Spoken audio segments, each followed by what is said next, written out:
Hi, my name's Phil. I'd like to talk about politics, and in this video I'd like to discuss how Kemi Badenoch has started to flesh out her policy platform and seems to have decided to go with the idea of tax rises for the majority of her target voters.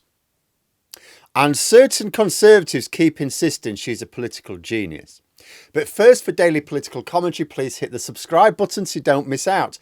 So, Kemi Badenoch made a big show of not really having any policies during the leadership contest because she didn't want to be pinned down to something that had to be changed nearer the election due to unforeseen circumstances, which has a certain logic to it. However, until she gets herself some policies, she has no chance of challenging Labour on theirs. Because it'll be like, oh, we don't like this policy. What would you do differently? I don't know. And she's been doing a lot of that. This concept was brutally exposed recently at a PMQs when Starmer was able to demonstrate how Badenoch was complaining about this, that and the other without saying what she would do differently. What would you do differently then? I don't know. In fact, the only policies which Badenoch has right now are for tax cuts for the rich. Oh, I would get rid of VAT on the private schools thing again. I would get rid of this. I would get rid of that. And it's like, okay. But unless you can identify spending cuts to go alongside them, you're effectively committing yourself to tax rises for those on more ordinary incomes. Well, there's no effectively about it anymore. She's no longer implying that. She's now saying it. Kemi Badenoch has now said that she finds the idea of a flat tax rate attractive. But a flat tax rate would mean a huge tax cut for the very rich and a massive tax rise for the rest of us. So time for a bit of maths, I think. How much of a tax rise would this mean for the average voter? Well, let's look at income tax rates first of all. So what effective rate of income tax do people on various incomes pay, assuming they don't take advantage of any tax avoidance schemes or tax breaks, which of course a lot of people do. So here's a range of incomes from £20,000 a year to £1 million a year. You can see that the income tax rates are fairly progressive, which people, we've got people earning more, paying a higher rate.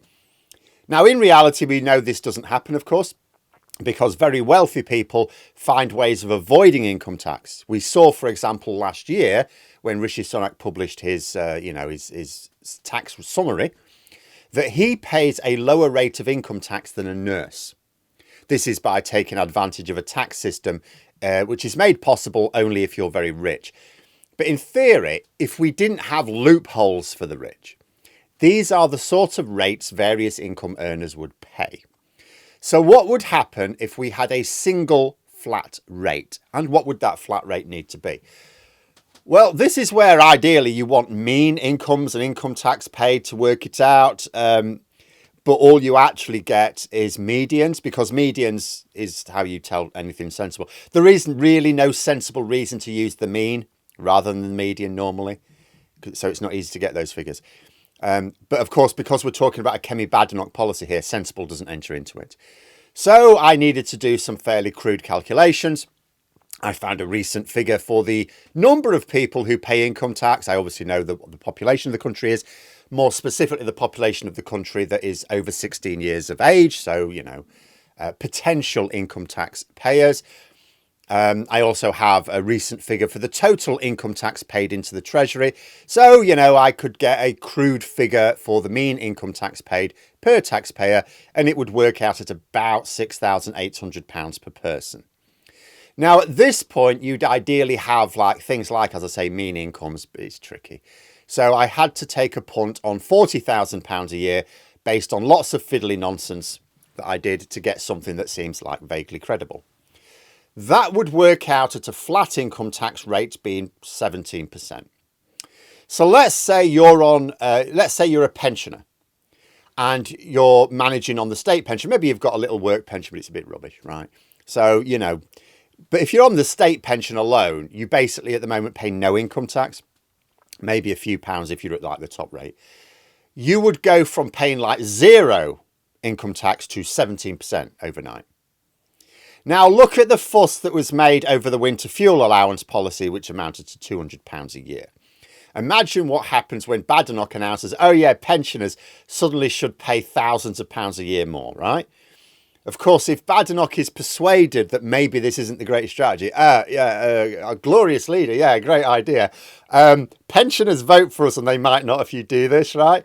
So let's say that her flat rate actually has exceptions. Maybe she says, okay, we'll maintain the income tax allowance and then have a flat rate above that point, right? Well, that would, of course, mean that that flat rate would now have to go up. Because assuming she means an actual flat rate, which she did say, she talked about a single flat rate, all income tax bands going. So that rate of 17% would mean you'd have to be earning about £55,000 a year before it sort of broke even. So you'd be needing to earn quite a bit more than £55,000 a year before you got any noticeable reduction in income tax. So if you're earning like £20,000 a year, your income tax rate goes from 7% at the moment to 17%. So if you thought you were struggling on £20,000 a year, you're now completely boned. In fact, £55,000 a year puts you in the 8th decile. So like we're saying, about 80% of earners would immediately be paying more income tax. Not everyone pays income tax, of course, but the vast majority of people would be paying more income tax, which has two obvious impacts. The first is that she would be telling most of her target voters that they're going to be paying more tax when the Tories like to claim to be a tax cutting party. And although you may think of upper middle class people being typical Tories and you go, well, they're probably earning more than £55,000, you consider that their target voters are not those upper middle class people, right? They're pensioners, some of whom are upper middle class, but even they're going to be paying more. And those who switch to Reform UK. And the ones who switch to Reform UK tend to be on the lower incomes. So this policy would hit hardest the very voters Badenoch is trying to attract. It's baffling to me how it's possible to be quite this thick. But the second impact would, of course, be raging poverty. Like, people are already having to choose to miss out on what most of us would consider sort of fairly basic standards of life in this country. Imagine telling tens of millions of the lowest earners that they now have even less. We'd end up with an uprising that would make the Syrian revolution look tame by comparison. And at the very least, if you managed to keep a lid on it, it would mean people having to cut back on their spending, meaning lots of small businesses at least go under.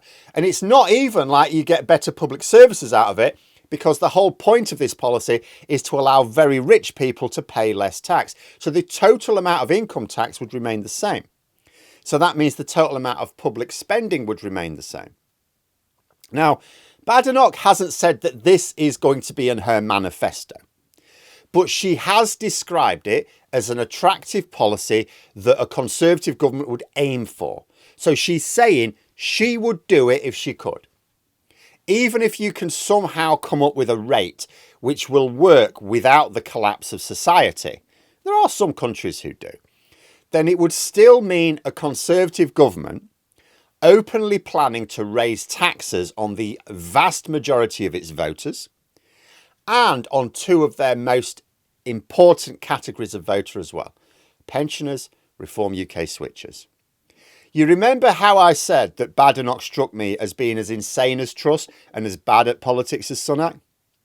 Yeah, this is the sort of shit I was referring to. But there we are. Those are my thoughts. Let me know yours in the comments below. Hope you found the video interesting. If you did, please click the like button and subscribe for further content. If you'd like to support the channel further, you can click the join button for memberships, which reminds me there are going to be some live streams, some extra live streams from tomorrow. So keep an eye on the community tab for those. Thanks for listening, and until next time, I'll see you later.